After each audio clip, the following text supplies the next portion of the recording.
While connected technology is essential for unlocking new efficiencies on the production floor, it's also presented hackers with new opportunities to steal valuable IP and data.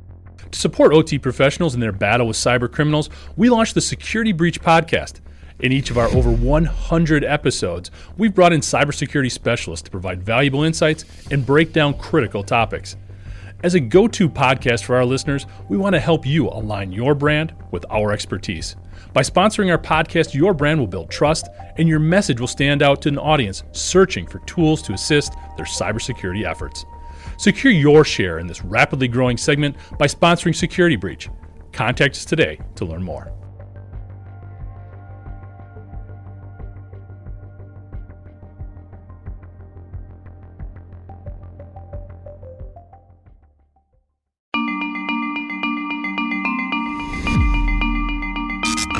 Hi, I'm Jeff Franke, Editorial Director of Manufacturing.net and Manufacturing Business Technology.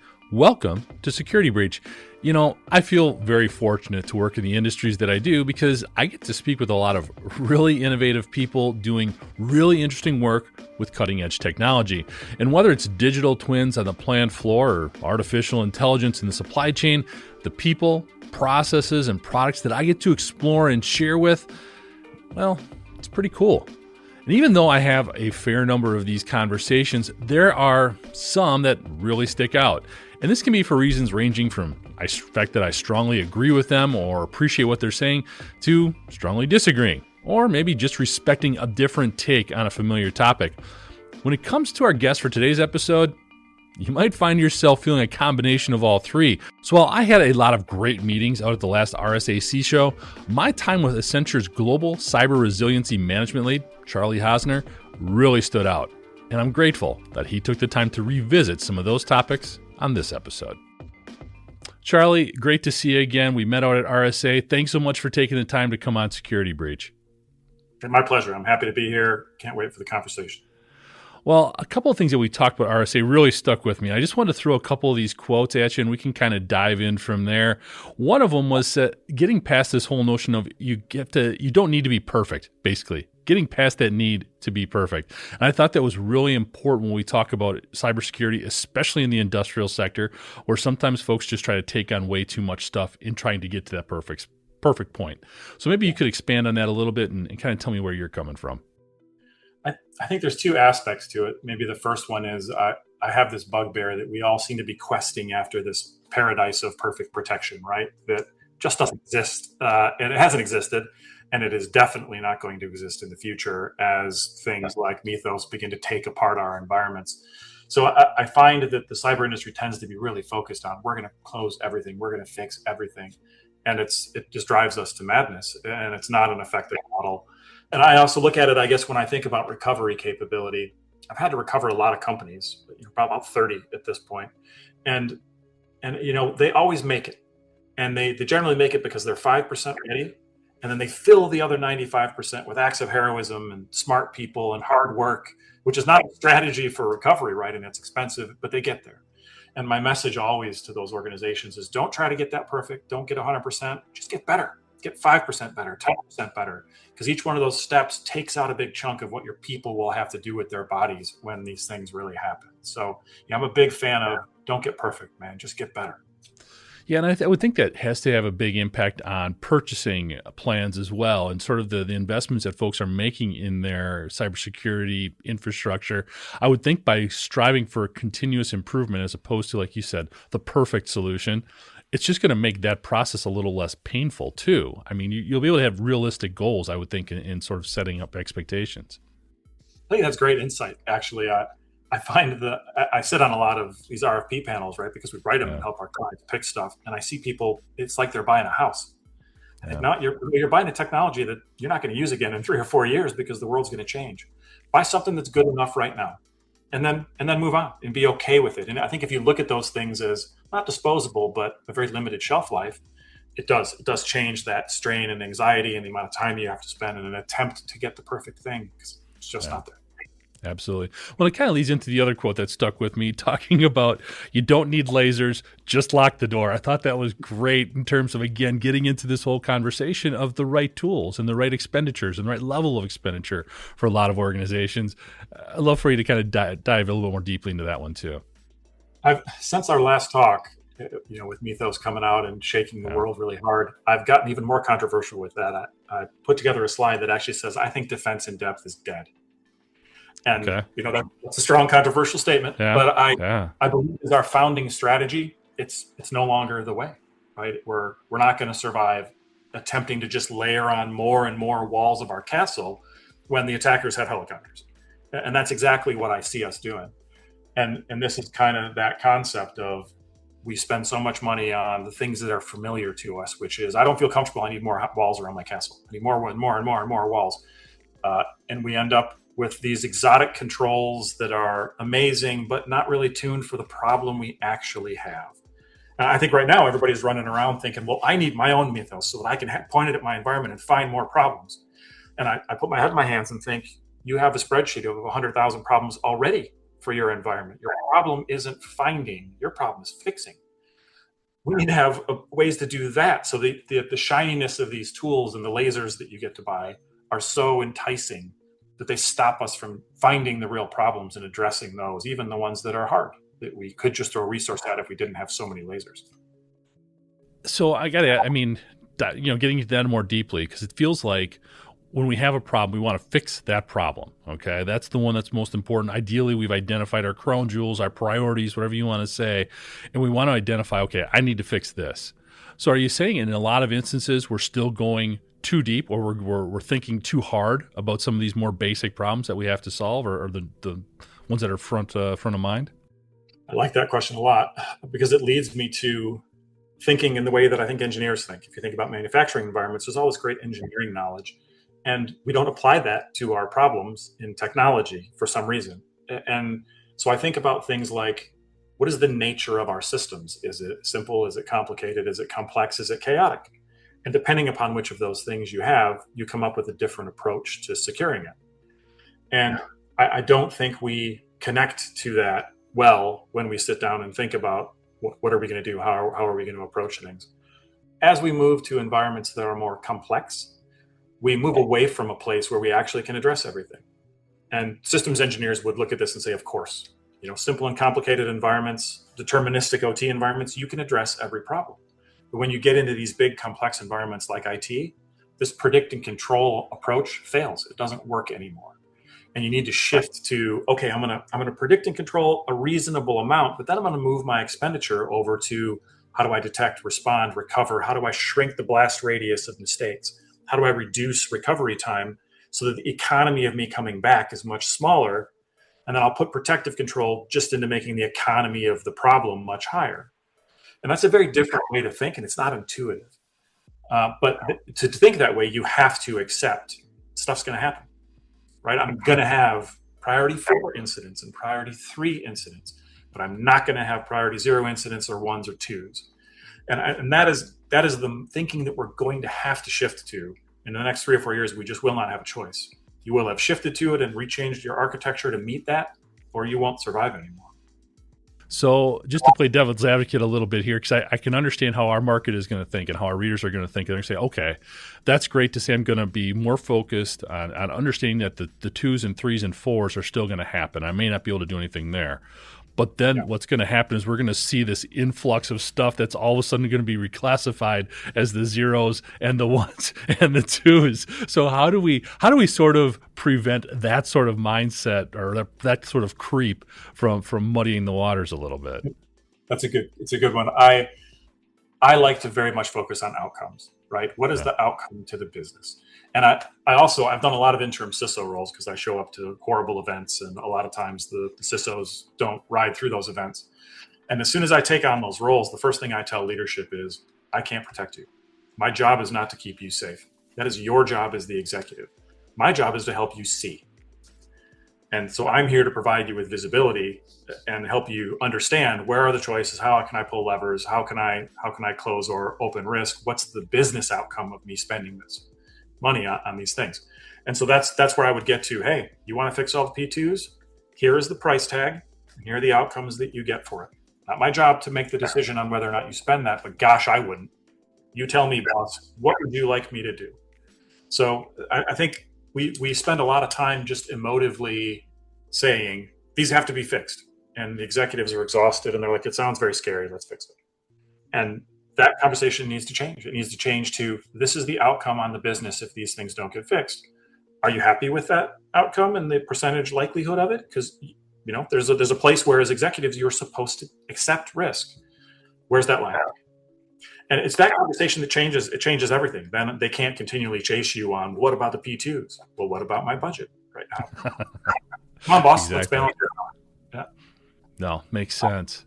So when we talk about those business outcomes, which again makes all the sense in the world in terms of establishing those as your priorities and how things affect the business, sometimes there's difficulty drawing those parallels between, okay, well, look, we're trying to sell widgets. We want to get widgets out the door. How does that relate to spending all this money on OT cybersecurity? You know what I mean?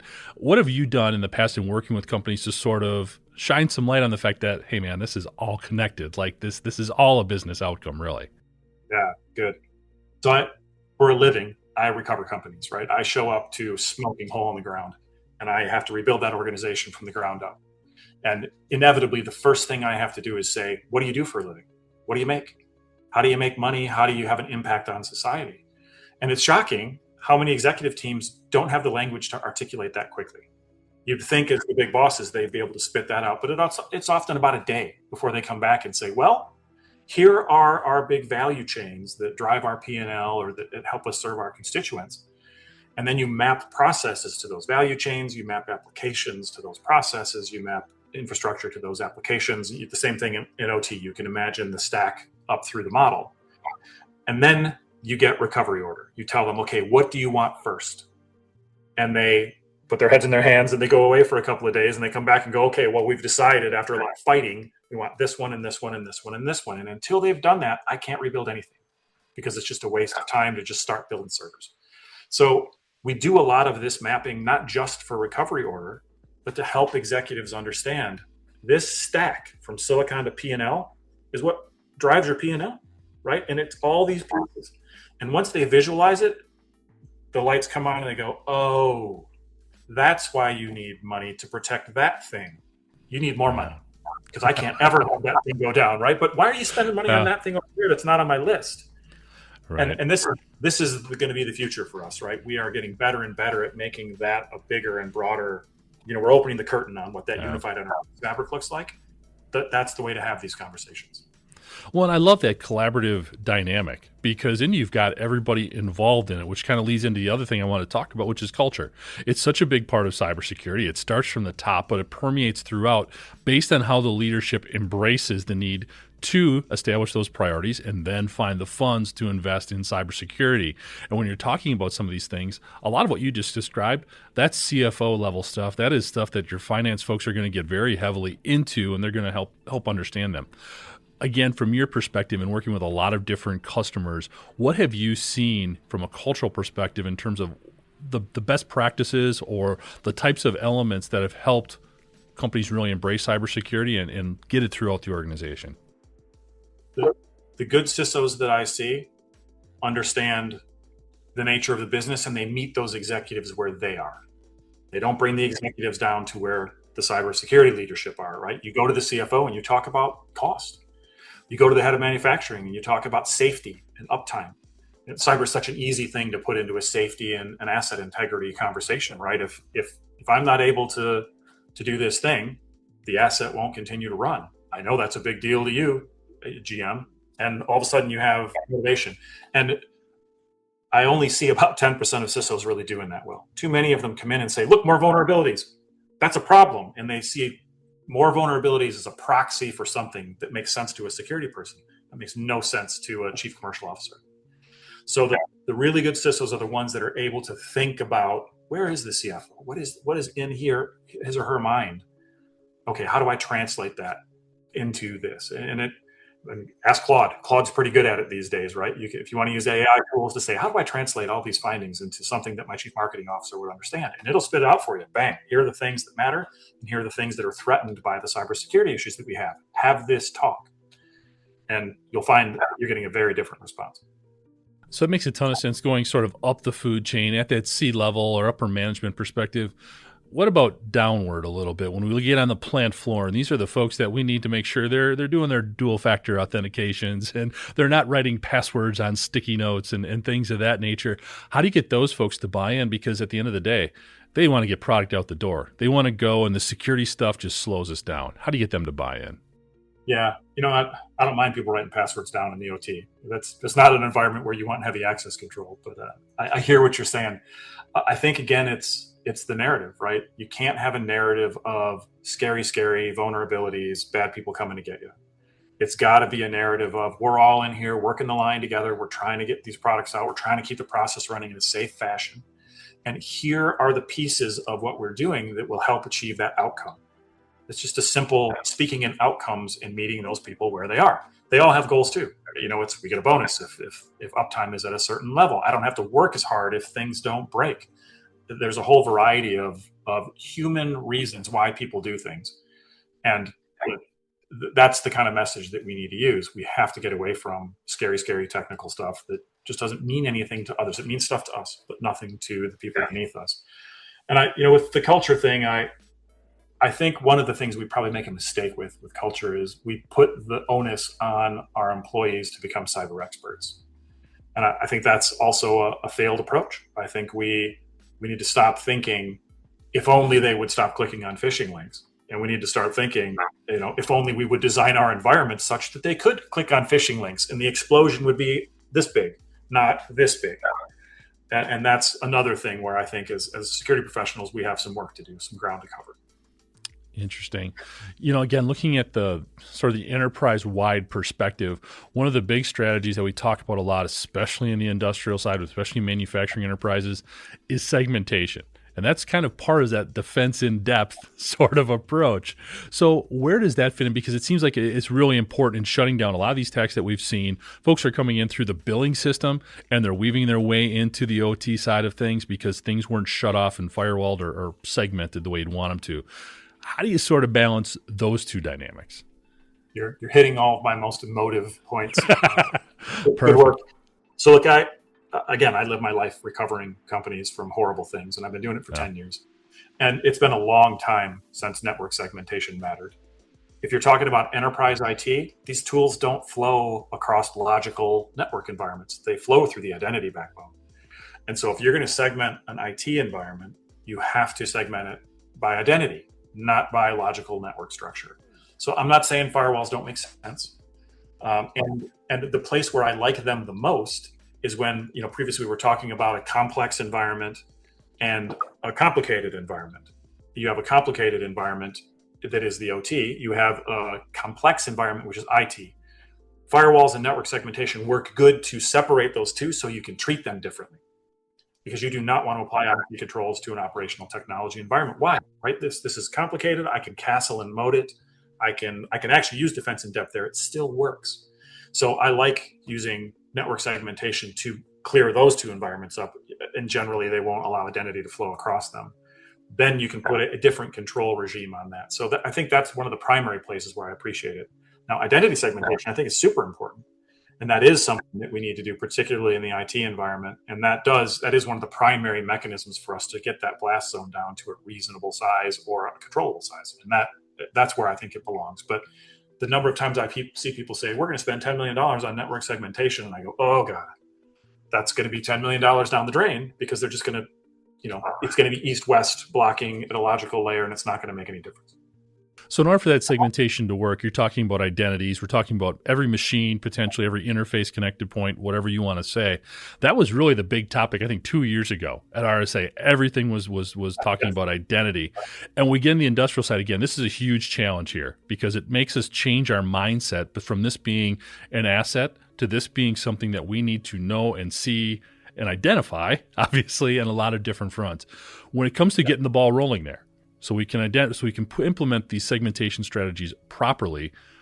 What are the best jumping off points in terms of these identity strategies then? I think you start with the scary ones first. Yeah. Yeah. And you Yeah. think about where do I do this? Like I wouldn't put identity segmentation into an operational technology environment. That makes me deeply uncomfortable. Okay. And there's probably some of my colleagues who'd be like, wait, we're selling zero trust in the OT.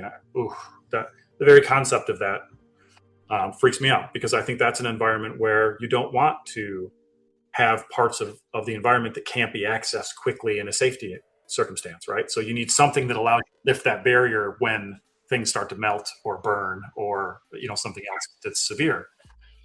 On the other side, though, in IT, absolutely, it's the answer. And you begin at the top with the things that are most powerful, with the systems of mass destruction, which is what I like to call them. It's things like Active Directory, and your privileged access environments. And you look at what can access tons of things. Great. That's the first thing that I'm going to tier, and I'm going to dramatically reduce who can get at it. And I'm going to watch them like a hawk. I'm going to make sure they can't get at anything else, because that is our biggest problem, right? Is tier 0 admins with huge amounts of power going down and using those accounts to log into little unprotected machines and then leaving footprints of their passwords down there. That's what causes half of these big incidents, right? So if we can keep the tier 0 admins up where they belong, only accessing tier 0 stuff, all of a sudden the path for the attacker is incredibly complicated. It's much more expensive, much harder. So I always would go with, what's the thing that's the scariest, that can do the most damage? Start there and get better and get better and get better. Yeah, and just don't try to boil the ocean. Just continue to take things in chunks that you can do, but with a long-term vision on, but eventually I would like to get here, and then get working on it. So what it feels like, because that's definitely a different tone we've heard from some other folks when it comes to identity management and establishing those in the OT sector. What it really feels like is you're talking about a lot of different customized approach depending on your operating environment. Really, there's things that are going to work in OT, things that are going to work in IT, and really understanding the differences between those environments to implement the right tools, the right strategies, as opposed to a one size or cookie cutter type approach, which is important to remember, because IT and OT, very, very different systems, very different users, all of that. So makes a lot of sense, but definitely a different perspective from the identity management thing than we've heard in the past. So interesting. You have all these great engineers in your environments, right? Yeah. They look at they're great at abstracting the nature of a system. So just go have them abstract IT and then abstract OT, and then think, well, how do we control each one of these? It's that simple. And the control structures from a systems engineering perspective are clear. You need X kind of control structure in the operational technology environment. You need Y in IT. You do not need to cross those across, right? It's crazy if you abstract it and stop thinking about it as IT. So I think there's an opportunity for these organizations to import a couple of engineer ambassadors into the cyber architecture group and have them do that abstraction, and then make some really rational choices on how do we control these totally different animals and make sure that they integrate, but we don't, put IT controls into OT. It's just not going to work out. Well, it kind of bleeds into another big topic. We talk about this a lot on the podcast here. IT and OT, traditionally, typically, 90% of the time, they're not talking to each other. They're not working together. They're very isolated. That doesn't work anymore. We need to be talking to each other and understanding what everybody's up to. What have you seen in terms of organizations who have figured out how to get those folks having a dialogue? Yeah, I generally find like what is the word? An anxious truce is about the best that I've seen, which is disappointing. As somebody who's worked in both environments, I think if you can't understand just one of them and find a piece here, you have to work in both of them and deeply understand the challenges in both environments. And I have seen some good success at a big oil and gas company that I worked with, who had, again, they'd sent a bunch of their IT security people out to work in the process control environment. And they worked, just alongside the engineers for a while, and then they were allowed to come back and look at the tech. And those people came back with a very different view of the world, because they'd had to live with the challenges that the OT engineers had to live with.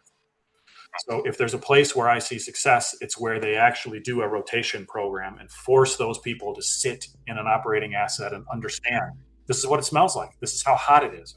This is how anxious everyone looks. This is how everyone walks just in between these yellow lines. And, this is how we have 10 different versions of that valve. And if it fails, there's a new one in there, like in a heartbeat. And these things become embedded in the IT folks, and they realize, I see, this is why we can't have all those things out here. And this is why we don't need to. I can cordon this off. This is great. So I think there's an ambassador program to be had, but people who are expert in one or the other, the more expert they are, generally, the less they trust the other side. So there's just some easy culture stuff I hear we could probably do. No, that makes a ton of sense. I can see so many inherent benefits from getting those folks to just get used to that other environment and all the different tasks and challenges that they present. The other thing is and sort of bring everything full circle, though, when we're talking about tools and investment, I think there's a lot of conflict or I don't know, potential tension between these two groups because they're fighting for dollars, or at least they think they are. I think the more that they work together and understand, you know what, the better we understand each other, I can know that you need this because it's going to make my job easier. We're not fighting for the same dollars. We're going to make the most out of it and make both of our lives easier as a result. Yeah, good one. I think they need to find that story together, right? Yeah. Here's the narrative on what we're trying to do. This is why we need this investment. And I think the people in the process control environment generally have that story better. They're sitting on the head of the beast, right? They understand this is how the widgets are made, or where I work, this is how the hydrocarbons explode, or the high voltage kills you. And they're able to really tell a story that a human can grasp better. And I think that, not that it's not valuable both ways, but I think there's real value in the business narrative that can come out of the OT environment and help the IT folks understand, oh yeah, I need firewalls so people don't get electrocuted. And all of a sudden, leadership has given me money for firewalls because I'm not asking for firewalls to stop teenagers in Syria. I'm asking for firewalls to keep local people from being electrocuted. It just changes the story, and that opens up wallets, right? Absolutely. No, it makes sense. So one of the things that both of these groups have in common is at least trying to use AI a little bit more. It was a huge topic the last couple of years of the show. Something is always a part of these conversations. You mentioned it earlier with the whole Mythos thing and with stuff going on with Claude as well. What are you seeing from organizations as they sort of walk this, what I believe they're sort of walking a line between let's not buy in all the way and just turn everything over to AI, but we need to start using it. We need to get better at using it. What are some strategies that you've seen that have been effective there? I like identity, like lock and heavy identity down in the OT. AI in the OT terrifies me. And I, probably as many people who've wandered a shop floor filled with explosive hydrocarbons has thought, oh, thank God there's a human named Bill who's been doing this for 35 years and he's up in that watchtower paying attention to everything. And I'm just, we're not ready to open OT up to lots of humans. Why on earth would we open it up to a bunch of AI that still are filled with chaos and we're not really sure what they're going to be about? But I think what I see a lot of with AI right now is how do we get faster? How do we manage bigger? We're looking at it as a faster, bigger opportunity. And I don't think that's where its power is. I think its power is, again, your engineers could come in and just stack up all your problems. Let's have a workshop and talk about how AI can solve a bunch of those problems. The big one that I keep thinking about, we talked a little bit about it, was this P&L to silicon mapping. Like we can do a sliver of this now, and we do this for companies all the time. We'll do like a minimum viable company assessment.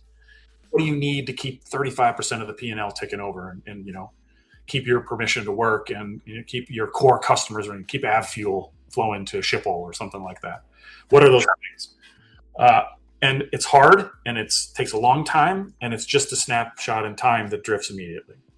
But we're finding that there are AI tools now that actually can run across your environment and get a pretty good picture of it. And they're still a bit disparate. They're laid at about 9 layers worth. But we're going to see consolidation of those. We're going to get to a place where we can get a look at that unified enterprise fabric. And when we can, the power of that is going to be unbelievable, right? Our ability to look at that and go, we're completely spending money in the wrong place. We should be securing these things. We should let these things burn because nobody cares about them.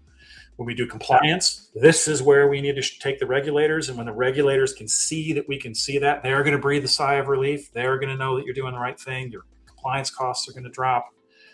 So that's not bigger, faster.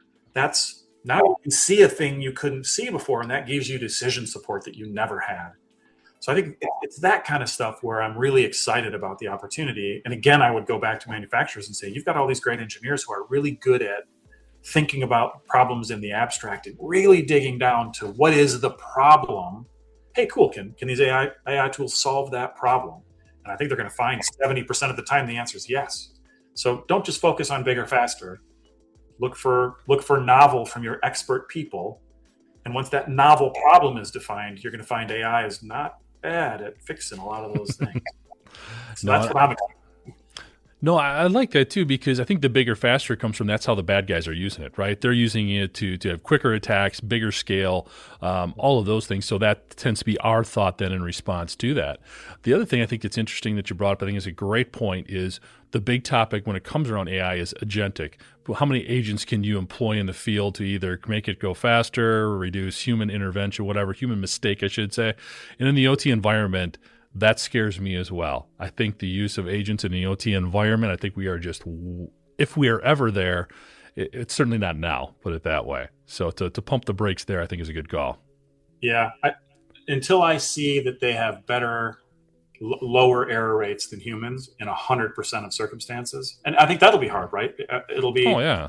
they'll get to that point and people will still be in the habit of, I'm not having AI do that. And so we'll end up then with a fight. It's kind of like, I'm afraid of airplanes. Well, they're 1,000 times safer than driving in a car, but you'll get in a car, won't you? Well, no one ever showed me those tutorials. So I think that people will start to convert is when a human makes an error one in 100 times and AI makes it 1 in 10,000. Okay, let's give it a shot. But yeah, I think we're a decade out from that, right? Absolutely.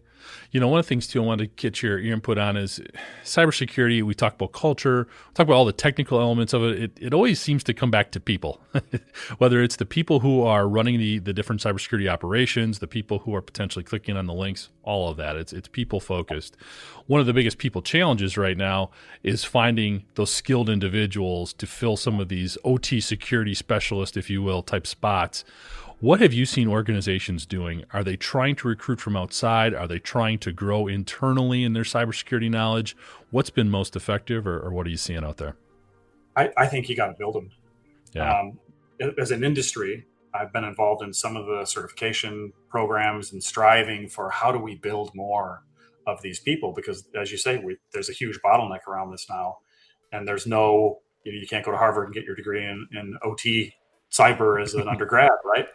Yeah. So yeah, I think the answer is there are lots of good training programs now, quite a few really high quality ones that you can take your own people through, whether that's an OT engineer where you just teach them this stuff, or it's an IT engineer where you need to break them of their IT concepts and teach them what it's like to work in the operational technology environment. But for my money and for what I see others doing, it's a build rather than a go track down. Interesting.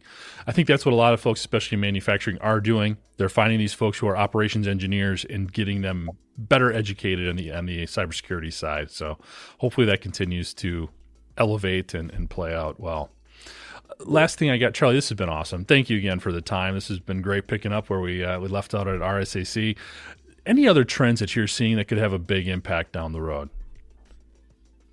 God, I probably could talk about that for hours. I think it's this. You're not gonna outpatch Mythos. You're not gonna particularly outpatch Mythos 10 when it comes out in 20 months or whenever that thing finally arrives. So stop trying.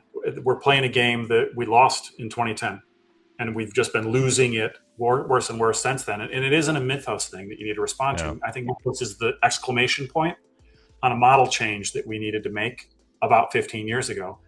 And now we're going to have to do it. We're going to have to move to, instead of spending 99% of our money on prevention and 1% on resilience, we're going to have to cut that back to about 50-50. We're going to have to get really sharp on the things that we do from a prevention perspective. And then we're going to have to learn, when is enough enough? Have I done enough now to deeply annoy the attacker community? Great. All the rest of my money goes towards smaller blast radius, faster reconstitution of my environment. So their economy goes up, my economy goes down. Great. If you knock my environment over, I can run to breakfast, and by the time I come back, it's up and running again. Keep knocking it over. I'm not going to spend a lot of money to stop you because I'll just have breakfast and it'll come back on. I think that's where we're going. And I think 3 or 4 years from now, that's what you're going to see is there are organizations who've moved that needle, and then there are organizations that are shattered on the ground and not doing it. So that's my one big thing that I kind of can see and feel is coming. Well, I think that's a great way to kind of wrap things up because, again, we talked about not being perfect. this is what resiliency is. It's about understanding you're not going to be perfect and being able to bounce back from whatever you face. Great stuff, Charlie. Again, really appreciate the time. We'll include some links, some different things going on with Accenture, and we'll look forward to probably talking to you again down the line. Good stuff. It was a pleasure, and I appreciate it. And let me know. I'd love to carry this conversation on. Excellent. All right. Thanks so much, man. Thanks, man. Thanks, Charlie. And to learn more about the work he and his colleagues are up to, you can check them out at Accenture.com. I'd like to thank all of you for joining us today, and to catch up on past episodes, you can go to manufacturing.net, IEN.com, or MBTmag.com. You can also check Security Breach out wherever you get your podcasts, including Apple, Amazon, and Overcast. And if you have a cybersecurity story or topic that you'd like to have us explore on Security Breach, you can reach me at jeff@IEN.com. For Charlie Hosner, I'm Jeff Ranke, and this is Security Breach.